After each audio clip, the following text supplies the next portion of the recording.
India மனிதர்கள் வாழுகிற நாடு. திரும்ப திரும்ப அந்த பெருமக்களுக்கு நான் ஒன்றை சொல்ல விரும்புகிறேன்.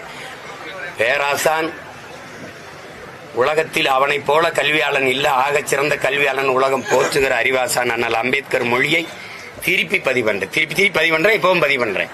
தாங்கள் வாழ்கிற நாட்டை விட சார்ந்திருக்கிற மதமே பெரிதென்று எண்ணிக்கொண்டு இவர்கள் செயல்பட தொடங்குவார்களே ஆனால் இந்த நாடு சுக்கு சுக்காக சிதறுவதை யாராலும் தடுக்க முடியாதுங்கிறது.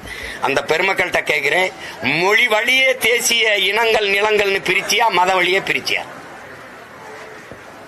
எப்படி பிரிச்ச? அப்புறம் எப்படி இது இந்து நாடாகும்?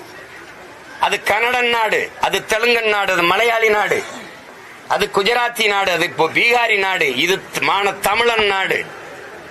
இதுல இங்க வந்து நீ வந்து பேசிட்டு இருக்க இந்து நாடுன்னு. நீ இந்துக்கள் மட்டும் வாழுகிற நாடாக, ஒரு மதம் சார்ந்தவன் வாழுகிற நாடா மாத்தணும் துடிக்கிற. நாங்க மனிதர்கள் வாழுகிற நாடாக இது இருக்கணும்னு துடிக்கிறோம். நீ மனிதனத்தை கொன்றுட்டு மதத்தை காப்பாற்ற துடிக்கிற. நாங்க மதத்தை விட மனிதம் புனிதம், அந்த மனிதத்தை காக்க போராடுறோம்.